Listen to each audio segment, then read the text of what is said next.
Doctor Mohammad Yunus এখন যে পলিসিগুলো হাতে নিয়েছে, এই 54 বছরও আমার মনে হয় আমি যতটুকু অ্যানালাইসিস করেছি, যতটুকু পড়াশোনা আছে আমার, এ দেশটা দাঁড়িয়ে যেত। শুধু দাদাদের কারণে দাঁড়ায়নি, যেহেতু পাশেই মনে হয় দাদারা আছে। আপনাদের মতো এত বড় নিকৃষ্ট প্রতিবেশী পৃথিবীর ইতিহাসে কোনো দেশ পায়নি। আন্তর্জাতিক মিডিয়াগুলো আজ রিপোর্ট দিচ্ছে আপনাদের সাথে কোনো একটা দেশের মিল নেই।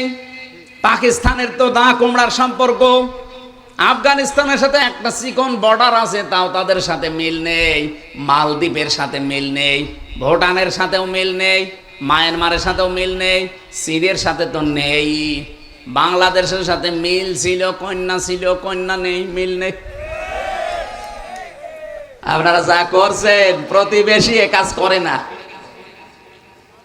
আল্লাহর ঘরগুলো একটা একটা করে ভেঙে ফেলছেন আর বলছেন এখানে 500 বছর আগে এখানে মন্দির ছিল। পৃথিবীর মানুষেরা মাটির নিচে তেল পায়, গ্যাস পায়, সোনা পায়, রূপা পায়, আর এই কুলাঙ্গাররা মাটির নিচে শুধু মন্দির পায়। তাও যেখানে সেখানে না, যেখানে মসজিদ আছে ওই জায়গায় পায়। আমরা যদি এখন বলি ঢাকার স্বামীবাগের যে মন্দির ইসকন, এটা 1000 বছর আগে এখানে মসজিদ ছিল, ভেঙ্গে মসজিদ বানাবো, কেমন লাগবে আপনাদের? আমরা আপনাদের মতো এরকম নাফরমান না। এ বাংলাদেশে আমরা যে জাতির লোকই আছি না কেন, এই দেশটা আমাদের। কথা বলেন না কেন? এখানে ইহুদি হোক, খ্রিস্টান হোক, মুশরিক হোক, বৌদ্ধ হোক, মুসলমান হোক, সব আমরা বাংলাদেশি। এক কথা বলেন। যা করছেন এতদিন, অন্তত কন্যার কারণে আমরা কিছু বলি নাই। কন্যা নেই, এখন যা আরম্ভ হয়েছে, 7 সিস্টার যদি ভেঙে যায়, আর ভেঙে যাবে। নবীজির হাদিস নেই যে টুকরা টুকরা হবে, কোরআনের গায়ে যারাই হাত দেবে। এর আগে যারাই হাত দিয়েছিল, আপনি তাকান রাশিয়ার দিকে, 12 টুকরা হয়ে গিয়েছিল। এই কথা বলছেন না কেন? 1500 বছর আগে আল্লাহর ঘর, মসজিদ কাবা শরীফ, এখানে হাত দেওয়ার কারণে এদের পূর্বপুরুষ যারা আব্রাহা, আল্লাহ কাসফে মাকুল বানিয়ে ফেলেছেন। আপনারা এখনো পর্যন্ত যদি ওই লাইনে থাকেন, গতকালকে একটা মসজিদ ভেঙেছে, এভাবে যদি অব্যাহত রাখেন, ভারত 33 টুকরা হবে আর কয়েকদিনের ভেতরে। পৃথিবীর মানচিত্রে এখন 257টা রাষ্ট্র, আর এই 7টা যদি ভেঙে 7 সিস্টার 7টা রাষ্ট্র হয়, কত হবে? হ্যাঁ, 7টা বেড়ে যাবে না? আর আমরা মনে হয় এগুলো যদি আমাদের হক, তো এগুলো যদি আমরা পেয়ে যাই, মালয়েশিয়ার চাইতে আমাদের এই দেশ আরো বড় হয়ে যাবে ইনশাআল্লাহ। আর সেদিকে এগিয়ে যাচ্ছে। ভয় দেখিয়েছিল আমাদের যে না খাওয়িয়ে মারবে, এমন অবস্থা করেছে ওরা। এখন এই যে বিভিন্ন বর্ডার আছে না, পেঁয়াজ আলু পচে পচে নষ্ট হয়, আর গালি দেয় দাদারে। কথা বুঝলেন এ পর্যন্ত? এদের ব্যাখ্যা একটা হাদিস পেয়েছি আমি, যে প্রথমে পড়েছিলাম। এই এদিকে তাকান, মানিত্তাবাল হুদা বিগাইরিল কুরআন আদাল্লাহুল্লাহ, তিরমিজি শরীফের হাদিস। নবীজি বলেন, কোরআন বাদ দিয়ে পৃথিবীতে কেউ যদি হেদায়েত পাওয়ার জন্য কোনো জায়গায় ধর্ণা দেয়, ওর নিয়ত যদি ভালো থাকে, আল্লাহ নিজে দায়িত্ব নিয়ে তাকে গোমরা বানিয়ে দেয়। আপনি কি আলহামদুলিল্লাহ বললেন না নাউজুবিল্লাহ? এখানে যেহেতু প্রিন্সিপাল আছে, মুহাদ্দিস আছে, অনেক আলেমও আছে, আপনি খেয়াল করেন শব্দের দিকে। নবীজি যদি দল্লা শব্দ দিতেন, দল্লা ইয়াদিল্লু, তাহলে বাংলা অর্থ আসতো আপনি নিজেই নিজেকে খারাপ বানিয়ে ফেলেছেন। কিন্তু আদাল্লা শব্দ যখন এসেছে বাবে ইফআল থেকে, আদাল্লা ইয়াদিল্লু, এর বাংলা অর্থ দাঁড়িয়েছে আপনি কোনো জায়গায় হয়তো গিয়েছিলেন ভালো হওয়ার নিয়তে, হেদায়েত পাওয়ার জন্যে, কিন্তু কোরআন সেখানে ছিল না। এই জন্যে আল্লাহ নিজে দায়িত্ব নিয়ে আপনাকে আরো খারাপ বানিয়ে দেবে। সাতক্ষীরাবাসী মন থেকে বলবেন তো, হেদায়েত দেওয়ার একচ্ছত্র মালিকানা হামজার?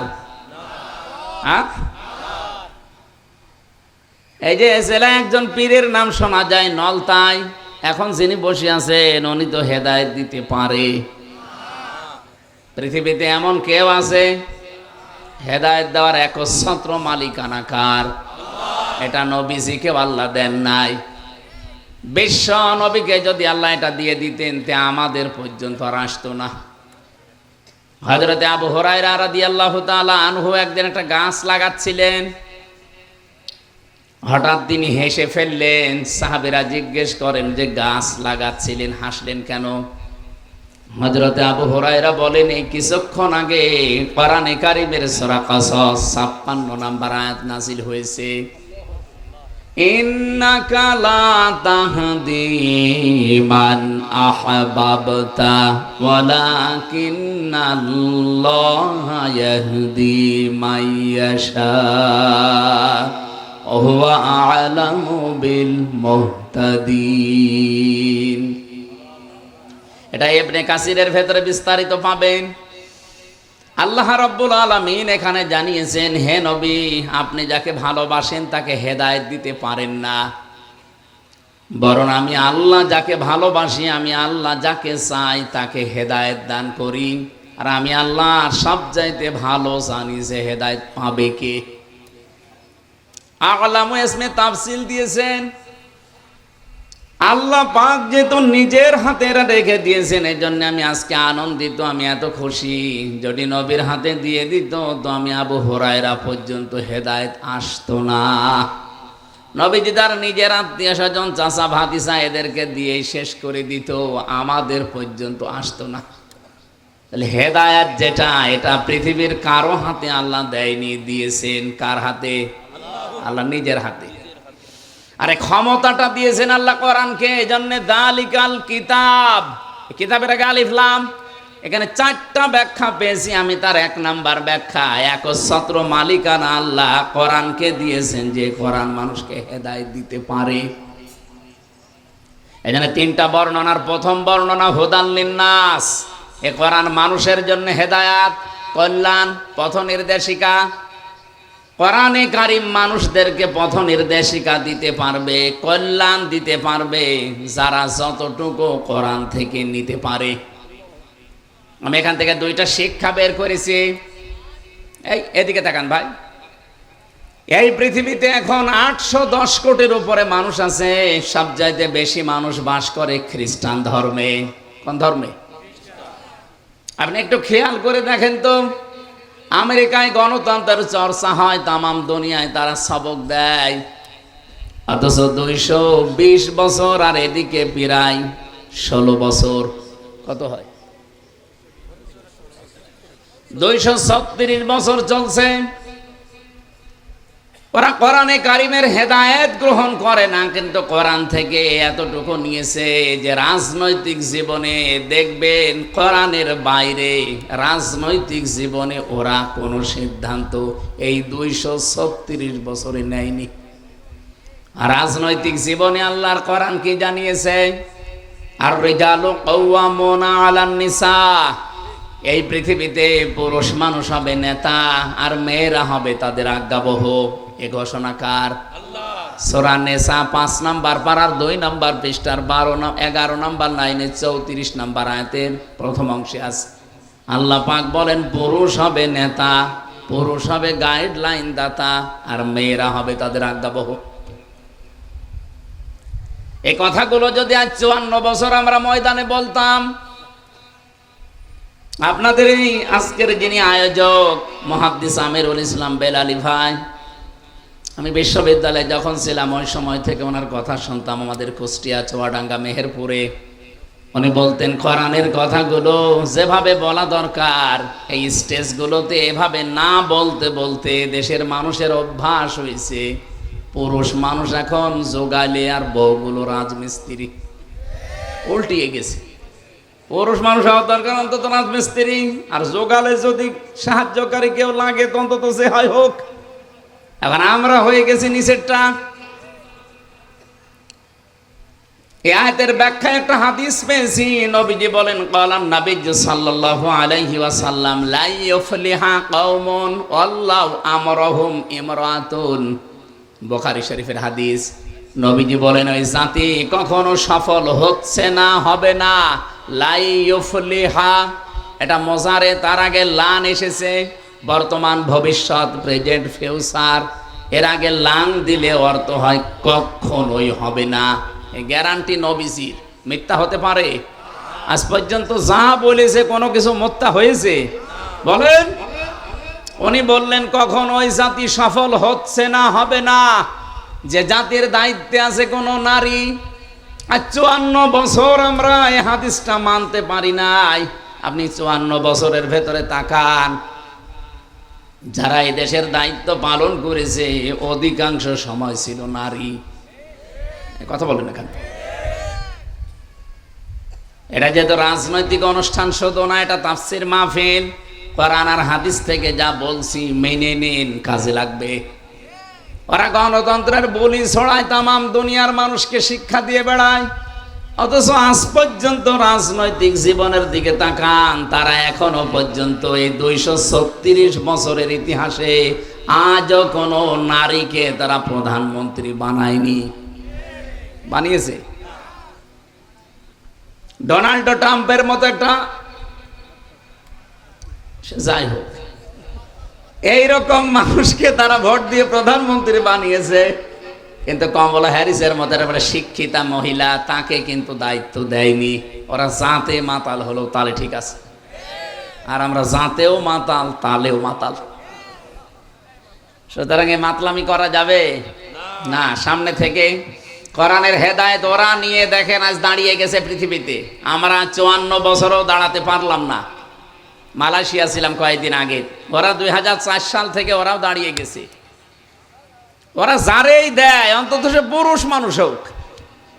মাহাতির মোহাম্মদের আগে যারা ছিল, পরে যারা, সবগুলোই কিন্তু পুরুষ, কোনো মহিলাকে দায়িত্ব দেয় না। পৃথিবীর যেখানে যেখানে তাকান কোনো মহিলা নেই, পুরুষ মানুষ দায়িত্বে আছে, তারা দাঁড়িয়ে যায়। আমরা দাঁড়াতে পারি না রসুলের এই হাদিসের বাইরে যাওয়ার কারণে। আর কোরআনের হেদায়েত পৃথিবীর মানুষ যতটুকু নেবে ততটুকু উপকার পাবে।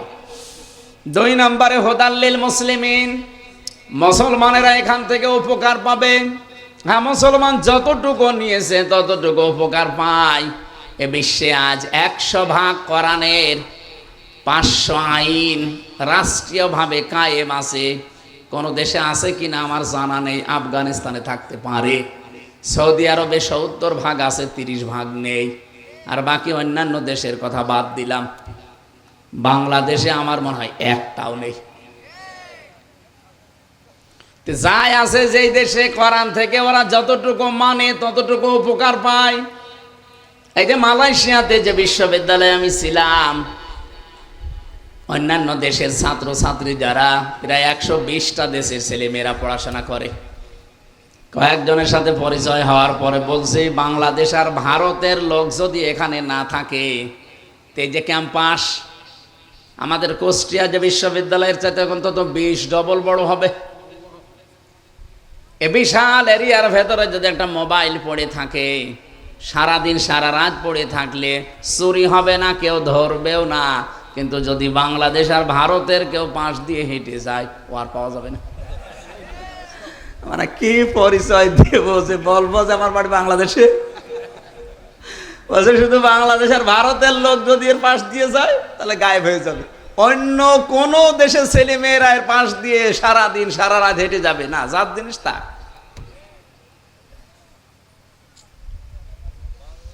মুসলমানেরা ওরা এখন যখন যতটুকু নিয়েছে কোরআন থেকে হেদায়েত, ততটুকু উপকার কল্যাণ পায়।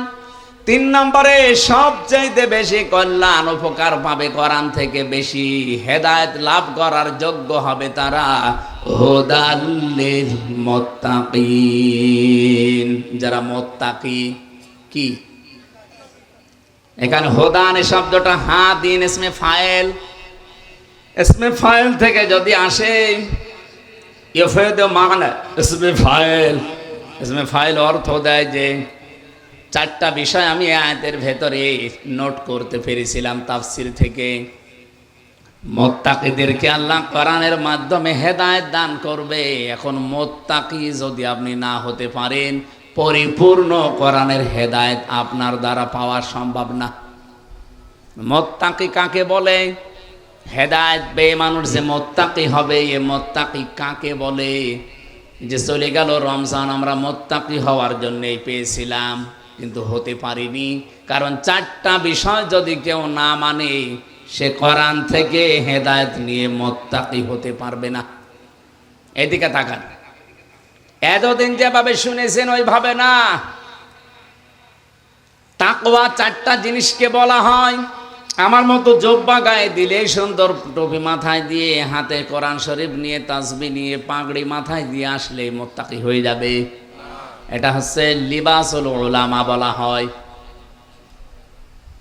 আমরা শুধু লিবাস কেন্দ্রিক মুত্তাকি বুঝি বাংলাদেশ, ভারত আর পাকিস্তানে, কিন্তু তাকওয়া যেটা অর্জন করার জন্য 4টা বিষয় মাস্ট বি, লাগবে। 1 নাম্বার আল খাউফ মিনাল জালিল, আল্লাহকে যেভাবে না দেখে আপনি বিশ্বাস করেন, ওইভাবে না দেখে ভয় করা লাগবে। 2 নাম্বারে আল আমালু বিত তানজিল, কোরআন কেন্দ্রিক দুনিয়ায় আমল করা লাগবে। ও সাতক্ষীরাবাসী, আর একটু খেয়াল করে বলেন তো, কোরআনের আমল কয়টা? 500। কয়টা? এখানে শুধু আমার মনে হয় আলেমরা ছাড়া আমরা যারা আছি 500 না 5টাও বলতে পারবো না। অথচ কোরআনের আমল যদি আপনি করেন, আপনি মুত্তাকি হবেন। এর নাম তাকওয়া। 3 নম্বরে আল কিনায়াতু বিল কলিল, অল্পে তুষ্ট থাকা লাগবে। এই অভ্যাসটা আজ আমাদের ভেতরে নেই। এই 54 বছরে যারা দায়িত্বে ছিল, অল্পে তুষ্ট থাকা লাগবে। গুণ যদি আমরা অর্জন করতে পারতাম, এই দেশ মালয়েশিয়ার মতো দাঁড়িয়ে যেত, দুর্নীতি হতো না। ওই দেশে আমি আর যাই পেয়েছি না পেয়েছি, একটা জিনিস আমার খুব ভালো লেগেছে, ওখানে যদি কেউ খাদ্যে ভেজাল দেয়, ডক্টর মোহাম্মদ ইউনূস, ওনার মাথা না একটা ম্যাগনেট, আপনি দেখেছেন কোন জায়গায় কি করেছে? এগুলোর একটা নিয়ম আছে। আমি আয়াতের ব্যাখ্যায় পড়েছি, এই জন্য যাবো ওইদিকে। হযরত মুসা আলাইহিস সালামের জামানার কথা বলছি, আমি তাফসীর থেকে যেগুলো পড়েছি সেইগুলো বলছি। হযরত মুসা আলাইহিস সালামের জামানার কথা। মুসা নবী আলাইহিস সালামকে আল্লাহ রাব্বুল আলামিন 23 বছর পর্যন্ত ফেরাউনের বাড়িতে লালন পালন করেছিলেন। কত বছর? 23 বছর পর্যন্ত যারা লালন পালন করলেন, এই লোকটা আল্লাহর নবী মুহাম্মদ সাল্লাম 23 বছর একটা অন্যায়, একটা অপমান, একটা অন্যায় অবৈধ কাজের দিকে খেয়াল করে পুরা ফেরাউনের তক্তকে নড়িয়ে দিয়েছিলেন। আপনি তাকান, এই 2024-এ যারা জীবন দিয়ে গেল, এদেরও কিন্তু ঠিক এইরকমই বয়স। 5 বছর 6 বছরের ছেলে মেয়েরা ক্লাসে যায়, ওখান থেকে যারা ইন্টারে পড়ে, খুব বেশি হলেও যারা অনার্সে মাস্টার্সে পড়ে, তাদের বয়স দেখবেন 22-23-এর ভেতরে। এই কথা বলেন এখানে, কিছুই বলি না। 18 বছরে আমরা হঠাৎ করে দেখলাম এই 23 বছর 22 বছরের ছেলে মেয়েরা কি এমন অদৃশ্য, কি এমন পেয়েছে, একটা অন্যায় এই শব্দটা সামনে নিয়ে তারা আন্দোলন আরম্ভ করেছিল। মুসা আলাইহিস সালামের সূরা কসসের তাফসীরে পড়েছি, পৃথিবীতে কোন স্বৈরাচার, জালেম, এদেরকে যদি কেউ হটাতে চায়, সর্বপ্রথম 1 নম্বরে যে কাজটা করা লাগবে, তার নাম জ্ঞান অর্জন করা লাগবে। বেলালি ভাই শিবিরের ছেলে মেয়েদের নাম বলছিল, ছাত্রী সংস্থা, ছাত্র শিবির, এমনি বলে নাই। এরা ওই 18 বছর না, বাংলাদেশে 54 বছরই একাধারে, সেই 77 সাল থেকে প্রতিষ্ঠিত হওয়ার পর থেকে সবচাইতে বেশি গুরুত্ব দিয়েছে তারা জ্ঞানকে, এলেমকে। এই জন্য আপনি দেখবেন একেবারে নিচ থেকে উপর পর্যন্ত উঠতে হলে চেহারা দেখে দেয় না, দেখে দেয় তার জ্ঞান গরিমা আছে কিনা। কমপক্ষে 42টা বই পড়া লাগে। কয়টা? এখন আরো বেড়েছে। সাথী হওয়ার জন্য প্রায় 42টা, সদস্য হওয়ার জন্য আমি যখন ছিলাম, আমি 72টা পেয়েছিলাম। আপনি চিন্তা করেন, 72টা বই, আপনার ক্লাসের বই বাদ দিয়ে এক্সট্রা আপনাকে পড়ে পরীক্ষা দেওয়া লাগবে। এখন 81টা হয়ে গেছে। আমি তো সেই 9 সালের কথা বলছি, ওই সময় 72টা ছিল, এখন 81টা বই পড়া লাগবে। তা যেমন তেমন করে পড়ে আপনি নকল করে হবে না, পরীক্ষা দিয়ে পাশ করা লাগবে ওই বইয়ের উপরে। এতটুকু শেষ করেননি, মুসা আলাইহিস সালাম আল্লাহকে বলেছিলেন, রব্বুল আলামিন তুমি যে আমাকে পাঠাতে চাও, ইযহাবি ইলা ফিরআউনা ইন্নাহু তাগা। 23 বছর পরে আমি 23 বছর বয়সে দেশ থেকে পালিয়ে চলে গেলাম, এরপরে ওই দেশ থেকে আবার এসেছি। দেশে আসার পরে তুমি আমাকে ঘোষণা দিলে যে ফেরাউনের কাছে যাও, সে তাগুত হয়ে গেছে। তাগুতের যতগুলো কাজ কারবার আছে আমি 4টা পেয়েছি। এই এদিকে তাকান, তাগুতের যত কাজ আছে, প্রধান কাজ তাগুতের কয়টা? আরো জোরে বলেন। 1 নম্বরে তাগুত নিজে আল্লাহর আইন মানে না, অন্য কেউ মানবে, মানতেও দেয় না। আরে 15.5 বছর এটা সবচাইতে বেশি হয়েছে। নিজেরা তো মানতোই না, কেউ একটু মানবে, মানতেও দেবে না। এই কোরআনের আয়োজন করা এটা মুসলমানের ইমানের দায়িত্ব। কারণ বাল্লিগু আন্নি ওয়ালাউ আয়া, একটা বাক্য জানা থাকলে পৌঁছিয়ে দাও, এটা ফরজ।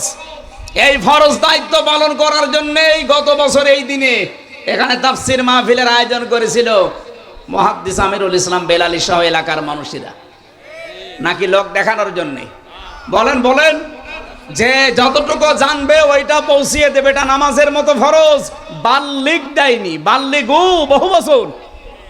নবীর আদেশ শুধু হামজার প্রতি একা। যেই বিশ্বাস করে আল্লাহ একজন আছে, রাসূলুল্লাহ আমাদের নেতা, তার কাছে যতটুকু পৌঁছাবে ওইটাই সে যেন ছড়িয়ে দেয়, এটা ফরজ। কারণ বিদায় হজের ভাষণে এই দায়িত্ব নবীজি আমাদেরকে দিয়েছেন। আজ যারা উপস্থিত আছো, যারা অনুপস্থিত, তাদের কাছে পৌঁছিয়ে দেওয়া, এটা চলবে ইলা ইয়াউমিল কিয়ামা, কিয়ামত পর্যন্ত। 1500 বছর আগে বলেন তো আমরা কি ওই ময়দানে উপস্থিত ছিলাম? বলেন ছিলাম? 1500 বছর পার হয়ে গেছে, কিন্তু হাদিসটা কি শেষ? এর হুকুম চলবে কতদিন? সুতরাং এখান থেকে কিয়ামত পর্যন্ত যারা আসবে তাদের কাছে পৌঁছিয়ে দেওয়ার দায়িত্ব এখন আমাদের। আর এইটা পালন করার জন্য এই লক্ষ লক্ষ টাকা খরচ করে আয়োজন করেছিল। কিন্তু আমি বাগাসরা এসে প্রায় 7-8 ঘন্টা বসে, আপনারা আসতেই দিলেন না। কি হয়ে যেত? বিএনপির মতো এত বড় দল, জামাতের মতো এত বড় দল নড়াচড়াই করাতে পারে নাই, আর আমি 1-1.5 ঘন্টা বক্তব্য দিয়ে জালেমকে হটিয়ে ফেলবো। কি ভয় ছিল আপনার? সুতরাং এই যে ভালো কাজগুলো, ইবাদতগুলো নিজেও করে নাই, মানুষ যে করবে করতেও দেয় নাই, এইটার নাম তাগুত। এই তাগুত এলাকায় ছিল না, তার মানে বোঝা যাচ্ছে তাগুত দেশে ছিল। 2 নম্বরে তাগুতের কাজ হচ্ছে, তাগুত যেহেতু ফেরাউন, ও বলেছিল দারুনি আকতুল মুসা, আমাকে ছেড়ে দাও, আমি মুসাকে হত্যা করব। সাতক্ষীরাবাসী মুসাকে হত্যা করার জন্য ফেরাউনের লোকজন ছিল না? এক কথা বলে না কেন? আকতুল মুসা, আমি নিজে হত্যা করব মুসাকে। কেন এই কথা বললেন? কোরআনের প্রতিটি শব্দ গবেষণামূলক চিন্তা ভাবনা করে এখান থেকে তথ্য নেওয়া লাগবে। তার তো হাজার হাজার লোক লস্কর ছিল, তার সেনাবাহিনী ছিল, প্রশাসন ছিল, ফাঁসি দিতে পারতো। কেন সে নিজে বলল আমি মুসাকে হত্যা করব? আইয়ুবাদদিলা দীনাকুম, আমি আশঙ্কা করছি, ইন্নী আখাফু আইয়ুবাদদিলা দীনাকুম আও আইয়ুযহিরা ফিল আরদিল ফাসাদ, সে আমার রাষ্ট্রের নিয়ম নীতি পাল্টিয়ে দেবে। এই পৃথিবীতে যে সমস্ত স্বৈরাচার সরকার বিদায় নিয়েছে তাদের আচরণ এই ছিল, তারা যেই দেখতো যে আমার রাষ্ট্রের বিধান যারা পাল্টাতে পারে তাদেরকে আমি নিজে হাতে হত্যা করব। এ বাংলাদেশেও এরকম একটা ঘটনা ঘটিছে মেজর বজলুল হুদার ক্ষেত্রে। এই কথা বলেন না কেন? যারা এ কাজ করেছিল, আমি তখন নিজে জেলে ছিলাম, নিজে ওই জল্লাদ আমারে বলছিল, মারা গেছে লোকটা, ওই যে শাহজাহান, প্রথম দিন যে তার সাথে আমার দেখা। স্বৈর শাসকের বিরুদ্ধে ও যখনই টের পায় যে না এটা একটু ঝামেলা হতে পারে, তখন আর তারা জীবিত রাখে না। তার বাংলাদেশে উৎকৃষ্ট উদাহরণ শহীদ মীর কাশেম আলী। আপনি কি মনে করেন উনি শুধু জামাত ইসলাম করতো, উনি শুধু বিএনপি করতো এই জন্য ওনারে মেরে ফেলা হয়েছে? না, ওনার মাথাটা মাথা ছিল না, ওনার মাথা ছিল একটা ম্যাগনেট। ইসলামী অর্থনীতিকে পৃথিবীতে প্রতিষ্ঠা করার জন্য যত চতুর্মুখী কাজের আঞ্জাম দিয়েছে এ বাংলাদেশ আজ 54 বছরে এর মধ্যে এরকম আঞ্জাম কেউ দিতে পারে না। অথচ লোকটাকে যাদের ইশারা হোক দুনিয়া থেকে বিদায় করে দিলেন। এরকম মীর কাশেম আলী 100 বছর আর একটা তৈরি হবে? যা তৈরি হয় সব খালি খায় খায় করে, আর উনি শুধু দিয়েছে। এক কথা বলেন না কেন? একটা জিনিস কবরে নিয়ে গেছে, তার তৈরি করা যত কিছু এখন লক্ষ লক্ষ মানুষের কর্মসংস্থান তৈরি হয়েছে। আপনি ফতোয়াবাজি করেন, আপনি কি বানিয়েছেন? সেই ইসলামী ব্যাংক বানিয়েছে, ইবনে সেনা বানিয়েছে, ইসলামী ব্যাংক হাসপাতাল বানিয়েছে। আপনি চট্টগ্রাম বিভাগে যান, বান্দরবন, খাগড়াছড়ি, ওদিকে সিলেট, মৌলভীবাজার, যত কিছু দেখবেন হাজার হাজার লক্ষ লক্ষ মানুষের জন্য তার যে অবদান। আমারে নিজে কারারক্ষী এসে বলছিল, কুতুব ভাই যে হামজা ভাই এই লোকটার যেদিন ফাঁসি হবে সেই দিন আমি নিজে, আমারে বলছে এনারে প্রস্তুতি নিতে বলো। আমি যে বললাম যে স্যার আপনার আর বেশি সময় নেই, মাত্র 3 ঘন্টা আছে, আপনি সেজে গুজে প্রস্তুতি নেন, জল্লাদ চলে আসবে। উনি আমারে বলছে এখনো 3 ঘন্টা, আমি 2 ঘন্টা ঘুমালাম, তুমি আমারে 1 ঘন্টা আগে ডাক দিও। দেখলাম ঠিক উনি ঘুমিয়ে গেছে।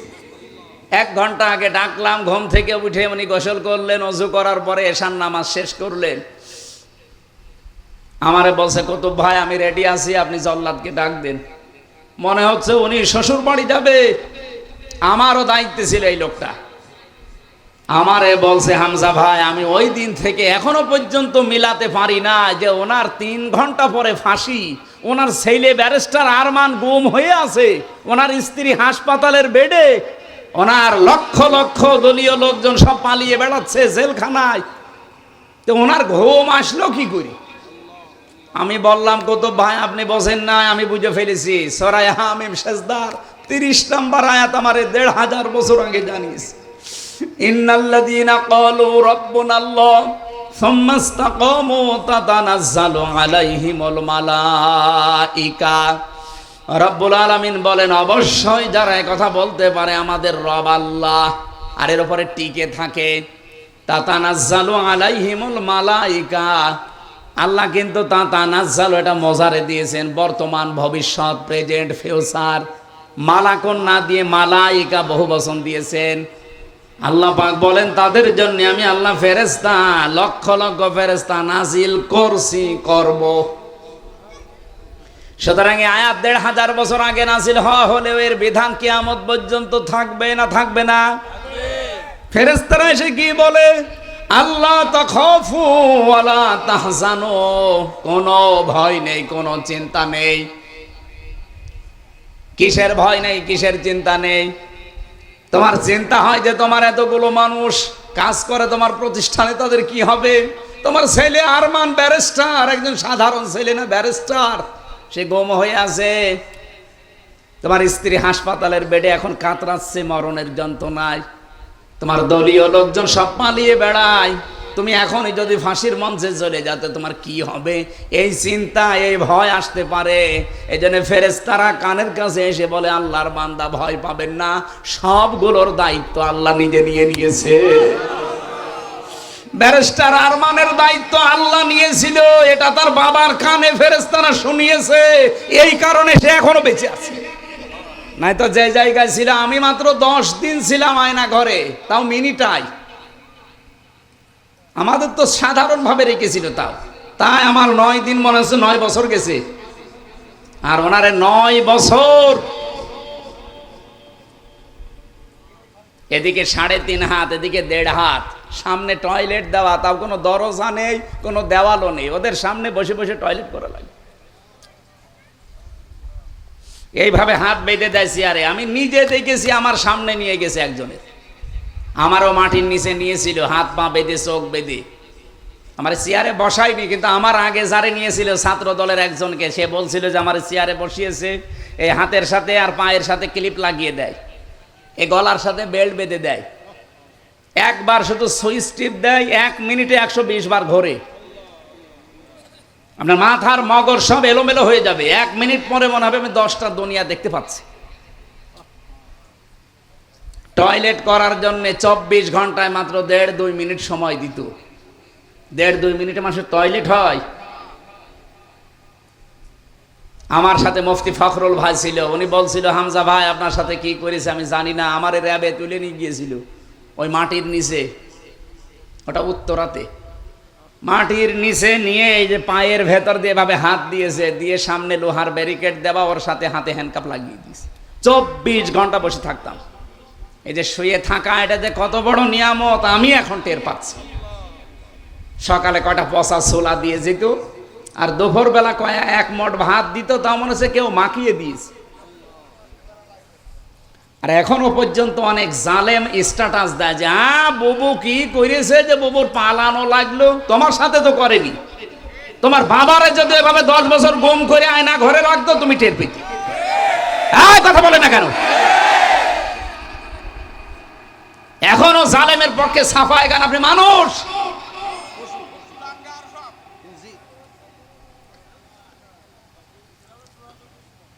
বেলালি ভাই বলছিল না যে ওদের বিচার না হওয়া পর্যন্ত ওদের নির্বাচনে আসা, কিসের নির্বাচন? নির্বাচনই হয় দেশে যায়নি, আগে ওদের বিচার পুরাটা হবে তারপরে। আমি ভিকটিম তো, আমি নিজে দেখেছি যা করেছে। আমার মা মাতালি তুলে গালি দিত, আরে ভাই আমি নাই দোষ করেছে, আমারে আপনি মারেন, আমার চোখ বেঁধে রেখেছিল, টাঙিয়ে রেখেছিল, যা করেন করেন, আমার মা কি করেছে? আমার মায়ের বাবা তুলে গালি দিলেন আপনি। মাথা থেকে পা পর্যন্ত একটা চুল পরিমাণ জায়গা আমার বাকি নেই যেখানে টর্চার করে নাই, মানসিক এবং শারীরিক। আমি একটা সাধারণ মামলার আসামি, আর আমারে ফাঁসির কন্ডেম সেলের ভেতরে রেখে 24 ঘন্টা তালা লাগানো, মনে হচ্ছে আমি কি করেছি। অথচ ফাঁসির আসামি ওখানে রাখা হয়, যারা মার্ডার মামলার আসামি তাদের। আর আমার মতো একটা কি বলবো মূল্যচুরি মামলাও না, আমার সন্দেহ ভাজন ভাবে ধরেছিল যে হতে পারে। তাই যদি 3 বছর যায়, যাদের ভিডিও ফুটেজ আছে 2724 জন মানুষকে আপনি 24 সালে মেরে ফেলেছেন। আগামী গত বছর তো বাদই দিলাম, শুধু এই 1 সালে এগুলো সব ভিডিও ফুটেজ আছে না? যিনি হুকুম দিয়েছেন অবশ্যই তাকে এর দায়ভার নেওয়া লাগবে। আমার একটা ঠনকো মামলায় যদি 3 বছর জেল হয়, 2732 জন মানুষ মামলার মার্ডার মামলার আসামি, কতবার তারে ফাঁসি দেওয়া যায় বলে? আয়না ঘরে রাখার দরকার নেই, প্রত্যেকবার ফাঁসি দেবে না জীবিত করবেন, আবার ফাঁসি দেবে, কিয়ামত পর্যন্ত চলবে। আর এখনো পর্যন্ত লজ্জা শরম থাকলে মানুষে কথা বলে যে আমি পাশে আসি, চট করে ঢুকে পড়বো। আপনি মানুষ, বিবেকের ধারণায় তো লজ্জায় মরে যাওয়ার কথা, এই কথা বলে না কেন? আমি হালকা পাতলা পেয়েছি, তাই যদি আমার এমন রাগ হয়, তাহলে ব্যারিস্টার আরমানের সামনেও যদি পড়ে, ওরে জিন্দা খেয়ে ফেলবে না? সুতরাং যারা লাফাচ্ছেন নির্বাচন না, সংস্কার যখন আরম্ভ হয়েছে, আমরা চাই সংস্কার এদেশে 100% হওয়া লাগবে, তারপরে নির্বাচন। নাই না দিলে ওই আগের মতো আবার দিনের ভোট রাতে হয়ে যাবে। আমার 33 বছর বয়স, 92 সালে আমার জন্ম। 18 বছর থেকে যদি ভোট দিতে আরম্ভ করতাম, আমি 3 বার ভোট দিতে পারতাম, একবারও পারি না। তার মানে দেশের নির্বাচন হয়েছে। আমি যে কথা বলতে চাচ্ছিলাম, স্বৈরাচারকে হটানোর জন্য সর্বপ্রথম কি লাগে বলেন তো? হযরতে মুসা আলাইহিস সালাম আল্লাহকে বলেছিলেন রব্বি জিদনি, বলেন না কেন? রব্বি জিদনি ইলমা, হে আল্লাহ তুমি আমার জ্ঞান বাড়িয়ে দাও। শুধু জ্ঞান থাকলে স্বৈরাচারের মোকাবেলা করা যায় না, 2 নম্বরে শক্তি লাগে। কি লাগে? আল্লাহ রাব্বুল আলামিন এইটা জানিয়েছেন, সাহস লাগবে, শক্তি লাগবে। ক্বালা রাব্বি শরহ লি সাদরি ওয়ায়াসসিরলি আমরি ওয়াহলুল উকদাতাম মিন লিসানি ইলা আখির আয়াত। হযরত মুসা এটা চেয়ে নিয়েছিলেন, হে আল্লাহ স্বৈরাচারের সামনে দাঁড়াতে হলে শুধু আমার জ্ঞান দিয়েই হবে না, কারণ জ্ঞানের কথা তারা বুঝবে। বলেন না কেন? না, স্বৈরাচার জ্ঞানের কথা বোঝে না। জ্ঞানের কথা যদি বুঝতো, আমাদের শিক্ষা ব্যবস্থায় তারা আলু ভাজি, ডিম ভাজি, পটল ভাজি দিত না। জ্ঞানের কথাগুলো তারা বোঝে নাই। এই জন্য আমরা এখন চাচ্ছি, যিনি আছেন 2 জন নবীর নাম তার, মোহাম্মদ, ইউনুস, কয়জন? অন্তত 2 জন নবীর নাম নিয়ে আপনি বসে আছেন। শিক্ষা ব্যবস্থায় 96% মুসলমান এই দেশে আমরা চাই 1 থেকে মাস্টার্স পর্যন্ত 100 মার্কের কোরআন আর হাদিস কম্পালসারি দেওয়া লাগবে। এটা চান না আপনারা? এ বিশ্বে এখনো যদি দাঁড়িয়ে যেতে চান, মাস্ট বি আপনাকে শিক্ষা ব্যবস্থায় পরিবর্তন আনা লাগবে। আমি মালয়েশিয়া ইন্টারন্যাশনাল ইসলামিক ইউনিভার্সিটি, যেটা মালয়েশিয়া, ওখানে গিয়েছিলাম। ওনারা এই পৃথিবীর 1000 বিশ্ববিদ্যালয়ের ভেতরে 66 নম্বরে আছে, আর বাংলাদেশের একটা বিশ্ববিদ্যালয় 1000-এর ভেতরে নেই। এই ডিম ভাজি, আলু ভাজি, পটল ভাজি দিয়ে হবে? গবেষণা করা লাগবে। তারা এক একটা শব্দ নিয়ে গবেষণা করে করে নতুন কিছু তৈরি করে, আর আমরা একটা সইও বানাতে পারি না, আর বানাতে পারি শুধু দলাদলি। পড়া কোরআন শরীফের ভেতরে আমি 2টা আয়াত পড়লে আমার কাছে ভয় লাগে, কারণ এই 2টা আয়াত বলতে গিয়ে আমার আল্লাহ জানিয়েছেন যে দলাদলি করবা না। ওয়াতাসিমু বিহাবলিল্লাহি জামিআ ওয়া লা তাফাররাকু। কোরআন সবাই মিলে আঁকড়িয়ে ধরো। আল্লাহ কিন্তু ওয়াতাসিমু দিয়েছেন, কেন খোঁজ দিতে পারতেন না? বা খুজু, এতে সব না দিয়ে খুজু দিলে অর্থ হয়ে যেত। শুধু ওয়াতাসিমু দিয়ে আল্লাহ শেষ করে দিতে পারতেন। বিহাবলিল্লাহ দিলেন, আবার জামিয়া দিলেন, আবার ওয়ালা তাফাররাকু। এত শব্দ দেওয়ার দরকার কি? প্রথম শব্দ দিলেই তো আমরা বুঝে ফেলতাম। কোরআন কেন্দ্রিক যেখানেই কোনো বিষয়, সেখানে মতপার্থক্য করা, দলাদলি করা, এই যে ফতোয়াবাজি করা, এটা হারাম, নিষিদ্ধ। আর এক জায়গায় সূরা শুরার 13 নম্বর আয়াতে আছে আকিমুদ্দিন ওয়ালা তাতাফাররাকু ফি। দিন কায়েমের বিষয় আসলে সেখানে কোনো মতপার্থক্য, দলাদলি, কি কথা বললেন না? এই জায়গায় মতপার্থক্য করা হারাম, এখানেও হারাম। অথচ বাংলাদেশ সহ বিশ্বের বিভিন্ন জায়গায় দেখবেন যত দলাদলি, যত মতপার্থক্য, খালি এই 2 জায়গায়। কোরআনের কাছে আসতে বললে তখন বিভিন্ন ফতোয়া বের করে, আর দিন কায়েমের কথা বললে যত রকমের আজে বাজে ফতোয়া আসে। এমনকি কত মানুষ এই দেশে এখন অলরেডি বলা আরম্ভ করে দিয়েছে কোরআনের সাথে রাজনীতির কোনো সম্পর্কই নেই। আমার এই ছোট্ট মাথা কি আছে এর ভেতরে? কোরআনের ভেতরে নামাজের কথা 82 জায়গায় আপনারা জানেন, আমিও জানি। রোজার কথা মাত্র 1 জায়গায় আছে, যাকাতের কথা আছে 82 জায়গায়, হজের কথা মাত্র 1 জায়গায়। আর কোরআন দিয়ে রাজনীতি করা লাগবে আল্লাহর জমিনে 918 জায়গায় আছে। আমার ছোট মাথায় যদি 918 জায়গায় পাই, তা মোশাররফ সাহেব, বেলালী সাহেবের এত বড় বড় মাথা তো আরো বেশি পাবে। আর যারা ফতোয়া দেয় তাদের মাথা দেখেন তো কত বড়। এই 2 জনের মাথা জোড়া দিলে তার চাইতে বড় হবে, আর তারা বলে একটা আয়াতও পায় না। যারা এই কথা বলে, বিশ্বাস করে, সত্যি সত্যি বলছে, তারা মুনাফিক হয়ে গেছে। কোরআনের সাথে রাজনীতির সম্পর্ক নেই। তাহলে আলাহুল খালকু ওয়াল আমরু আয়াত কেটে বাদ দিয়ে দেন। ইনিল হুকমু ইল্লা লিল্লাহ আয়াত কেটে বাদ দিয়ে দেন। লিল্লাহি মা ফিস সামাওয়াতি ওয়া মা ফিল আরদ, লিল্লাহি মুলকুস সামাওয়াতি ওয়াল আরদ। এই আয়াতগুলো আল্লাহ খেলা করার জন্য দিয়েছে। এই জন্য আমাদের ঐক্যবদ্ধ হওয়া লাগবে, সাহস বুকে তৈরি করা লাগবে। হযরতে মুসা, তিনি সাহস চেয়েছিলেন আল্লাহর কাছে যে আমার বক্ষটা উন্মুক্ত করে দেন। আল্লাহ রাব্বুল আলামিন হযরতে মুসা দোয়া করার পরে দিলেন। আর আমাদের নবী যিনি, তিনি দোয়া করা লাগে না, আল্লাহ তাকে দিয়ে জানিয়েছেন আলাম নাশরাহ লাকা সাদরাক ওয়া ওয়াদানা আনকা ওয়িজরাক। জোরে বলেন আল্লাহু আকবার। 3 নম্বরে পেয়েছি ঐক্য আর একতা লাগবে। এইটাই 24 সালে ছেলেমেয়েরা দেখিয়েছে।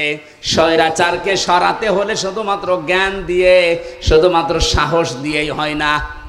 আমরা এই 15.5 বছরে বিভিন্ন রাজনৈতিক দলের মিছিল, মিটিং বলেন, শুধুমাত্র মানববন্ধন করবে তাই সাহস নিয়ে দাঁড়াতে পারে নাই। কিন্তু এই মানুষগুলো 24 সালে মাত্র 22-23 বছর বয়স, এরা শুধু দাঁড়িয়ে যায়নি, সাহস নিয়ে শুধু দাঁড়িয়ে যায়নি, এরা ঐক্যবদ্ধ হয়ে গেছে। শুধুমাত্র এদেশে নিষিদ্ধ সংগঠনটা ছাড়া, কোনটা নিষিদ্ধ যেটা হয়ে গেছে সরকারের পক্ষ থেকে এখন, ওইটা ছাড়া বাংলাদেশের সব এক হয়ে গিয়েছিল। এক কথা বলছেন না কেন? আপনি দেখেছেন বিএনপি বলেন, ছাত্র দল বলেন, ছাত্র শিবির বলেন, ছাত্র মৈত্রী বলেন, ছাত্র ইউনিয়ন বলেন, ছেলে বলেন, মেয়ে বলেন, তখন আর কেউ ছিল না, সব এক। কারণ তারা জানে যে স্বৈরাচারকে পৃথিবী থেকে বিদায় করতে হলে এখন আর বিচ্ছিন্ন থাকা যাবে না, সব এক হওয়া লাগবে আগে। আমার মনে হয় আল্লাহ এগুলো তৈরি করে দিয়েছিলেন। 4 নম্বরে সরঞ্জামাদি লাগবে। সরঞ্জামাদি হযরতে মুসাকে আল্লাহ সর্বপ্রথম যেটা দিয়েছিল তার নাম লাঠি। তার নাম কি? আমা তিলকা বিয়ামিনিকা ইয়া মুসা, তোমার ডান হাতে ওইটা কি? ক্বালা হিয়া সায়া, তিনি বললেন লাঠি। এ লাঠি কি শুধু লাঠি? লাঠির ভেতরে এমন ক্ষমতা আল্লাহ দিয়েছিলেন, ফেরাউনের সব কিছুকে ধ্বংস করে ফেলেছিল। সুতরাং আজ এই বাংলাদেশ যদি দাঁড়াতে হয়, লাঠি হাতে নেওয়া লাগবে। এই লাঠি মানে শুধুমাত্র বাঁশের লাঠি না, এমন এমন লাঠি তৈরি করা লাগবে যে লাঠি দিয়ে দেশের সব অন্যায় ঝাঁটিয়ে বিদায় করা যায়। মুহাম্মদ রাসূলুল্লাহর জীবনী পড়ে রাহিকুল মাখতুমি আছে। উনি মানুষ একজন, ওনার বাড়ি যে অবস্থায় ছিল জীর্ণ শীর্ণ খেজুরের পাতা, কিন্তু বাড়ির সামনে 9টা ঘোড়া বাঁধা থাকতো। কয়টা? বলেন বলেন। ওনার বল্লভ ছিল, তীর ছিল, ওনার জুলফিকার ছিল, ওনার যতগুলো জিনিস লাগে নিজেকে আত্মরক্ষা করার জন্য, একজনের তো একটা হলেই হয়। তিনি 8 double 10 double 10 double 12 double 17 double পর্যন্ত রেখে দিতেন। কেন? আজ বাংলাদেশ 54 বছর হয়ে গেল, একটা অ্যাটম বোম বানাতে পারে না। পাকিস্তানে আছে, দাদারা একটু ভয় পায়। এই কথা বলছে না কেন? আমাদের মনে হয় আমাদের সামনে অন্তত এরকম কিছু তৈরি করা দরকার, নয়তো এই দাদাদের কাছে কিয়ামত পর্যন্ত থাপ্পড় খাওয়া লাগবে আর দাঁত পড়ে যাবে। আমরা সামনে দাঁড়াতে চাই না, বলেন বলেন। এই জন্য সরঞ্জামাদি তৈরি করা লাগবে। ওয়া'উদ্দু লাহুম মাসতাতা'তুম মিন কুওয়াতি ওয়া মির রিবাতিল খাইল তুরহিবুনা বিহি আদুওয়াল্লাহি ওয়া আদুওয়াকুম। হে নবী, ইসলাম ধ্বংস করার জন্য ওরা যেটা হাতে নেয়, ওইটাকে উল্টিয়ে আপনি ইসলামের পক্ষে কাজে লাগাবেন। সুতরাং আজ ওরা যা যা হাতে নিয়েছে ওইটাই উল্টিয়ে এখন ইসলামের পক্ষে কাজে লাগাতে হবে। 4 নাম্বার 5 নাম্বারে পেয়েছি আমি, সাহায্য লাগবে আল্লাহর। শুধু সরঞ্জাম হলেই হবে না, সাহায্য লাগবে না। আল্লাহ রাব্বুল আলামিন হযরতে মুসাকে 6 নম্বরে বলেছিলেন, ক্বালা লা তাখাফা ইন্নানি মাআকুমা আসমাউ ওয়া আরা। তোমরা 2 জনে যাও, আমি 2 জনের সাথে আছি। শুধু 2 জনের সাথে আছি আল্লাহ এটা বলেন নাই। হযরতে মুসা মাঝখানে তিনি বলেছিলেন, ওয়াখি হারুন হুয়া আফসাহু মিন্নি লিসানান ফারসিলহু মা'ইয়া রিদান ইউসাদ্দিকুনি। সূরা কাসাসের ভেতরে আছে 24-23 নম্বর আয়াতে হযরতে মুসা বললেন, আল্লাহ আমাকে সাহায্যের জন্য, সহযোগিতার জন্য আমার ভাই হারুনকে দেন। সে মিষ্টভাষী, স্পষ্টভাষী, সে আমার চাইতে অনেক সুন্দর প্রাঞ্জল ভাষায় কথা বলতে পারে। আজ বাংলাদেশে ঠিক ওই 5 নাম্বার কায়দাটা দাঁড়িয়ে গেছে। এখন বক্তাদেরও দরকার আছে না নেই? বলেন বলেন। একামতে দিন কায়েম করার জন্য যারা চেষ্টা চালাচ্ছেন, তাদেরকে সত্য প্রমাণ করার জন্য, তাদের চরিত্র যে আসলে সত্য, তাদের অ্যাক্টিভিটিস, তাদের কাজ কারবার আসলেই যে এই পৃথিবীতে প্রমাণিত সত্য, এদের পেছনে পেছনে বক্তা যারা স্পষ্ট ভাষায় প্রাঞ্জল ভাষায় কথা বলে মানুষকে বোঝাতে পারে। নবীজির পাশে একজন ছিল, তার নাম হাসান বিন সাবিত। তার নাম কি?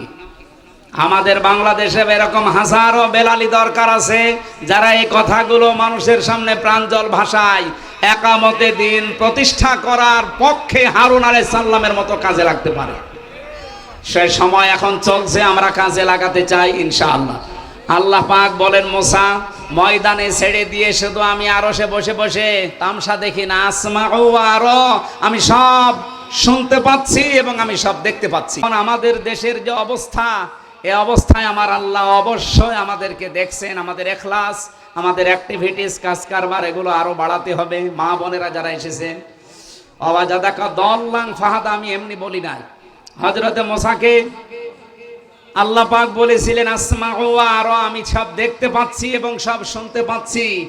মুহাম্মদুর রাসূলুল্লাহকে আল্লাহ বলেছিলেন, হে রাসূল, আপনাকেও আমি দেখতে পাচ্ছি। আপনি পথ অনুসন্ধানের জন্য খোঁজ করতে আছেন, আপনি পথ সম্পর্কে অনবহিত আছেন, পথ সম্পর্কে আপনি জ্ঞাত নেই। আপনাকে আমি পথের দিশা দিয়েছি, সেই পথের দিশা এখন সামনে আসতেছে। এই পথ পাওয়ার জন্য একটাই মাত্র মাধ্যম পথ, তার নাম কোরআন। তার নাম কি? কোরআনের এই মাদ্রাসা আপনারা যারা প্রতিষ্ঠিত করেছেন, আল্লাহ রাব্বুল আলামিন এখান থেকে আমাদের হেদায়েতের মশাল এবং পথ যেন প্রশস্ত করে দেন, বলেন আমিন। মা বোনেরা যারা এসেছেন, আপনাদের আদর্শ বানাবেন হযরতে খাদিজাতুল কুবরা রাদিয়াল্লাহু তাআলা আনহাকে। আমি খাদিজার জীবন থেকে বলছি, জীবনে তিনি এক ওয়াক্ত নামাজ পড়েননি, একটা রোজা রাখেননি, জীবনে একটা বারও হজ করেননি, একটা টাকা যাকাত দেননি, কোনোদিন একদিনও পর্দায় থাকেননি, কিন্তু আল্লাহ তাকে জান্নাতের সুসংবাদ দিয়েছিলেন শুধুমাত্র স্বামীর খেদমতের কারণে। আল্লাহ রাব্বুল আলামিন স্বামীর খেদমতের মাধ্যমে খাদিজাতুল কুবরার সাথে আপনাদেরও পরকালে যেন জান্নাতুল ফেরদাউসে একটা ঘর আপনাদের জন্য আল্লাহ তৈরি করে রাখেন, আমিন। আজকে অনেক রাত হয়ে গেছে, আমি আর কথা বাড়ালাম না। যতটুকু বলেছি আল্লাহ আমল করার তৌফিক দিন, হেদায়েতের রাস্তা আল্লাহ আমাদের জন্য সহজ করে দিন। বারাকাল্লাহু লানা ওয়া লাকুম ফিল কোরআনিল আযীম। আসসালামু আলাইকুম। সম্মানিত হাজিরিন, আপনারা উঠছেন, দোয়া না করে যাবেন। এই যেখানে শত শত না হাজার মানুষ ঘুমিয়েছে কবরস্থান। আমি আপনাদের